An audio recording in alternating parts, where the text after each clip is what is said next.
story ya Wizo eyo Wizo ga mazima Mayanja family yetaga kusabira ya mazima Mayanja family yetaga kusabira n'ekituufu ekibatawaanya bo bakobi ba muziki bakobi ba muziki naye betaga kusabira lwaki Wizo tumanyi muzadde Shege Wizo tumanyi muzadde naye abaana abo bakozesa nnyo ebiragalalagala waliwo oba simanyi bananoonya naye waliwo simanyi na gavumenti kiki ekola waliwo ekika ky'enjaga bagiyita ice ya bbeeyi ne mweri mu kibuga etambula oshegeera kati abayimbi kwe bakola ki kwe badda shisha bamuvaako ebyo shisha bamukwatira ne bakusanga ne shisha bakukwata ne bakusiba ne waliwo ekyo ekika ky'enjaga nze mpira abavuka bakyogera bagiyita ice ya bbeeyi yegenda okumalawo generation eno oshegeera yegenda okumalawo generation eno paka nga gavumenti ezize tomanya ayinza okuba agireeta munene mu gavumenti na buli kimu naye senga abaana banalekeraawo nze natunula katambika Wizo ng'alina alien skin nenda ddala nga Wizo agenda kufa amazima ga Katonda ng'agenda kufa okuba omuntu ng'akola ebintu ntwe n'ebintu yakola waati ngoladda olabanga ng'omuntu awenze oshegeera ng'omuntu alinga ng'awenze n'ekisooka anywa nnyo oshegeera so ate nno abayimbi abasinga kati bonna bakozesa ebiralagala abasinga obungi nayinda basitole ya Nina Rose Bambi naji yali ku mukutu gwa Vibe Life Nina Rose Bambi ng'avaayo ng'ayogera mazima ga nange nze enjaga yali ekoze eki ennyonoonye oshegeera kyekikulaga nti abayimbi bakozesa ebiragalalagala fine oluwaddembe okozesa ebiragalalagala naye baako nekkomo owasi ekyo funa physician akolerenga doozi ng'eragana amalagala gaffe gano g'olaba ekitegeeza nabo anko basobola okukolerako kadoozi anti kyekikutwala mu ddwaliro ekitwala mu ddwaliro okozesa eddagala mu right dose yaayo nti ojasanga bu vitamini C 20 bukola empeke ya Panadol oshegeera vitamini C ngeza bugeza vitamini C 20 zikola empeke ya Panadol ki emu gwebuze lwaki bakuterako 2 times 3 ku Panadol oshegeera 2 times 3 ku Panadol kitegeeza bakuwadde dosage entuufu kitegeeza woolisukkako sigwe kumira zoyagala era ojjasanga n'abakozesa enjaga nga bw'ogenda ew'omusawo ne bakupima omusaayi pressure buli kimu basobola okuwulira nti wowe oyagala kukozesa ekiragala bwe kiti kipimo bwe kiti grams bwe ziti nekikumakinga nga toyitako ate oba onfuna obeeraawo bwoti so kyekyo nno kati anko tetwetaaga Wizo oyo buno obudde bw'alina okugendera mu rihabu oba tagyetaaga alina okugenda mu rihabu abayimbi abasinga abayimbi bonna abasoga bonna beetaaga okugenda mu rihabu abayimbi abasinga bonna naye bagamba mbu bo babeera bright baba bakyaliko abayimbi bonna abasinga ne basussa kiri kyengambye nti basussa sibagaana kukozesa bintu byabwe ng'era wolaba omuntu anywa omwenge omwenge guno gulina alcoholic content ey'enjawulo ngenda kuwa example tulina nnyo baganda baffe abawala bagenda mu kunywa n'ogamba nze banne bampeyo kiraabu shege n'agamba nze bampe Siminoff naye erabira nti Siminoff alcoholic content jukira alimu ne vodka Siminoff kati alcoholic content waayo ali ku 8.7 alcoholic content kyokka n'ojja osanga nze anywa kirabu kyange nga ndi ku 3.5 alcoholic content kitegeeza nze ndi wansi n'oli ankubisaamu emirundi emeka ebiri kati ogenda kuzi vodka zibayita vodka era ogyasanga ng'eri ku 60% ziyujji ziri eyo mu 60-70% okitegeeza kitegeeza alcoholic content eri waggulu nnyo that's why bagamba tosobola kumunywa direct olina okumumikisinga either mu nniimu mu soda mu juisi oshegeera okukkakkanya obukambwe buli obumuliko n'osanga omusiru ng'amuyiwayo nga bwali nga teyalidde n'amuleega n'alyoka amwokya wano yenna so seeki byebyo byange bannaye nze n'ekirala awo anko neyanza nnyo nnyo webale kujja webale natukyalirako bannaye nsimye nnyo kale anko bannaye nze n'ekirala kyenjagala okwongerako ku Wizo n'ekintu ekirala kyalina bannaye Wizo tayagala kulya bye ebyaddala ekisooka anywa kyemmanyi ekintu oba omusajja yakola omwenge yateekamu kadagala ki teri muntu anywa mwenge ng'alya talya ekisookera ddala nti appetite esooka neebulira ddala. Uncle Wizzo nze ekintu kyendaba kye wandisoose okukola byonna bino kale yesi teri agenda kugaana kunywa kuba bbe kituufu abantu banywa. Ekintu ky'olina osooka okukola kyasooka kuyiga kulya. Uncle Wizzo kyemmanyi ki ekyemmere ekyo kyowaka wakiviirako ddala sooka olye omale onywe akasusu kajja kudda omubiri gujja kukomawo nze kimanyi osobola okulya kale noba temanyi mami oyo asobola obikwasaganya at least anaafumamu akeeri ewaffe okitegeera naye nga ki ekyokulya Uncle Wizzo mumubeereko nnyo oba mwetagisa mutwala muteeka mu restaurant nga muteekeko omuntu ali amukaka okulya emmere kisooka Uncle Wizzo tayagala kulya ebyaddala kuba ekisooka akengeko akanywera ddala akakozeseza ddala mumubeereko nnyo alye afune ku zi fruits akolemuko ne kajiimu awo bino nze mmanyi lihabu ne waba tagenzeeyo nga so sinatereeza ekintu ekitibwa eky'omubiri kulya kunywa n'afuna n'obudde obuwummula omubiri gujja kukomawo ne Uncle Wizzo bano abamu bawozaamu aliko mmandwa biki ebyo nedda mulimba ekisooka Uncle Wizzo tayagala kulya jjukira omubiri oba nga toguliisiza tegukkuse gutuuka mu butuufu amaanyi n'oba nga tokyalina naye nga nze kyendaba Uncle Wizzo nga tulina kuvayo mujajinga yeetaagayo omuntu asooka n'amutuuza n'amubuuliriramu oba tupangiseyo pasita oba tupangiseyo faaza oba tupangiseyo sheeki agende amubuuliriremu abeere nayekko naye awo nga taliiko ne bano bakyali be baayita nabo obuzibu tate bwasinga okusiŋŋaana nti oluusi n'emikwano gy'atambula najjo gisooka banywi ye n'asooka kugamba mu mutima leero sigenda kunywa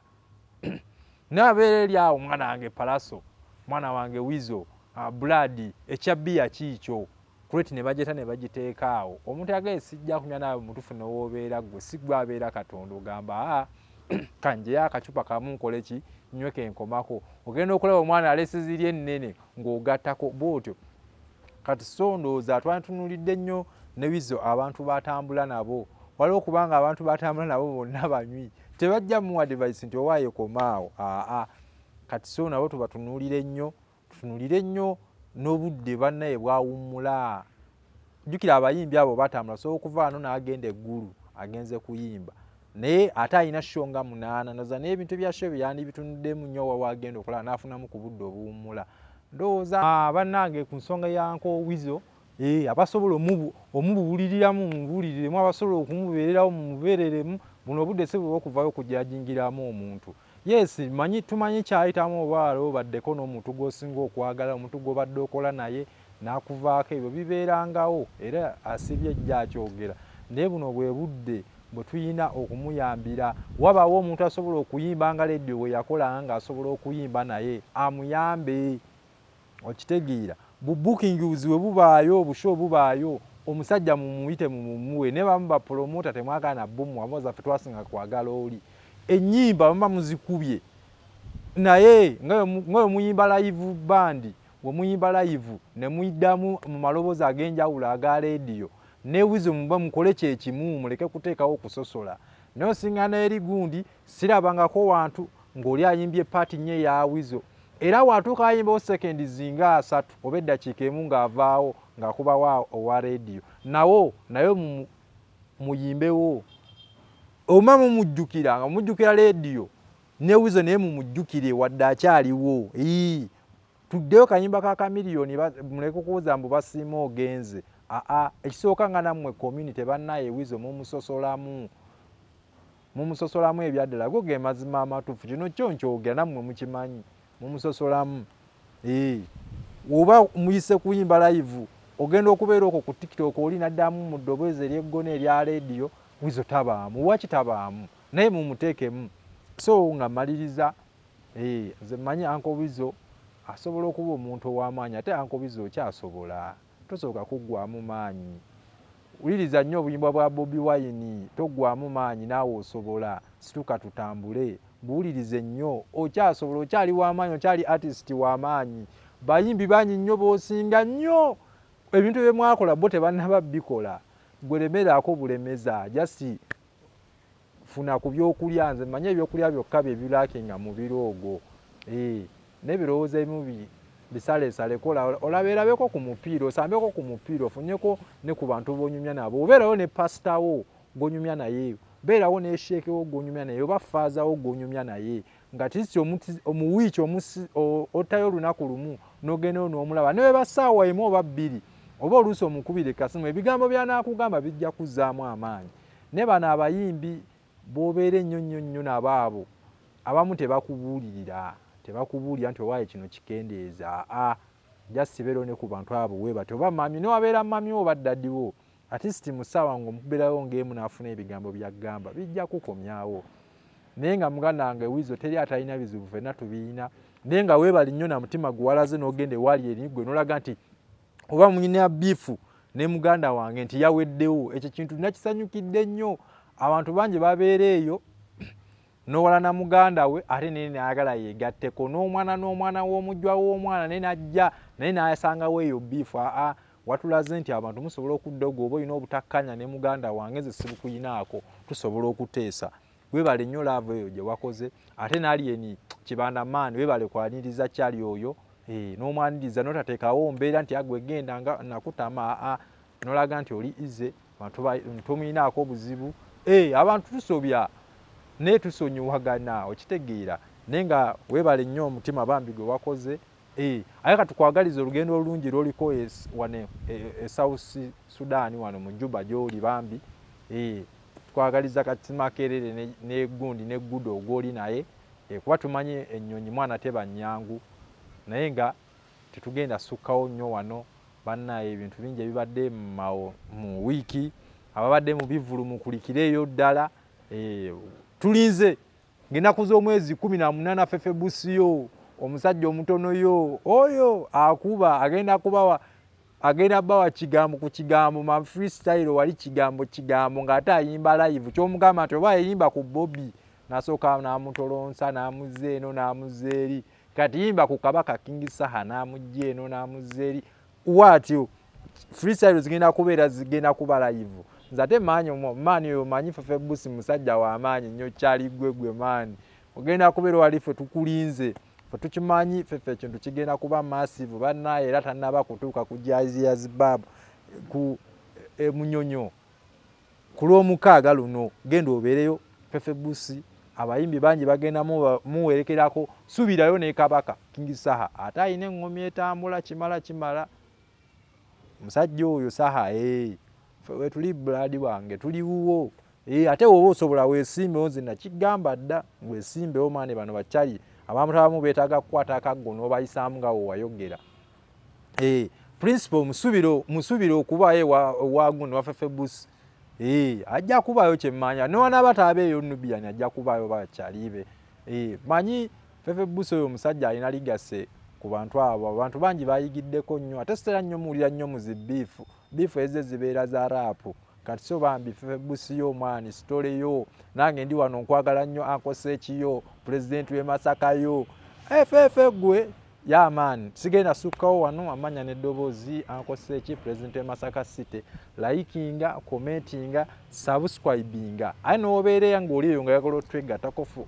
otwegatako ffe wano tetugoba naye nga nnyongeza obbajjukiza Jalia Undergarments ng'asangibwawo HD42 Kikuubo Lane ng'alina zinikazi zibokisa alina zigata mu abakyala baagala okwambala ku bino obulaganyashi maama alina buli maama nnyabo abulina gendayokko ogenda mukyalirako buli kimu akiyinaamu abaagala bunnayiti butambala simanya zino zibokisa z'abaana bato bakulu bajjirira awo mwenna byonna abirina mumunoonyeeko ku kamera ndowooza nkoze ne Jose omusajja oyo akuba ekifaananyi omugamba njagala nkube nga neebasi byonna abikuba ekikyakusiiga si kya kamera akubira ddala ekifaananyi naye nga nesima Grace nkutumiddeko nnyo kasagadde okyali wange oyo makanika ali eyo gwe n'obeera ng'oyina ntamu ng'omanyi egenda ku mmotoka byonna bigomolola oli omusajja agomolola akyolako kimuggomolola muntu nti emmotoka bagikubye oluba luwe luti lonna lujja ne lubeera straight ati oye kasagaddeewo njagala ntumireko ko nnyo kushira kiyaye wange gwe kyali gwe maani oli wakabi nnyo Ruth Rose sister wange Flo Steven mwenna mbaagala nnyo Bane nno sigenda kusukkawo wano amanya nga bulijjo Uncle Search ku The Mix Media tubaako ku Facebook, ku Twitter, Instagram. N'obanga oli oyagala tukulangire ffe tetukulinaako buzibu. Mubeere bulungi, mweraba.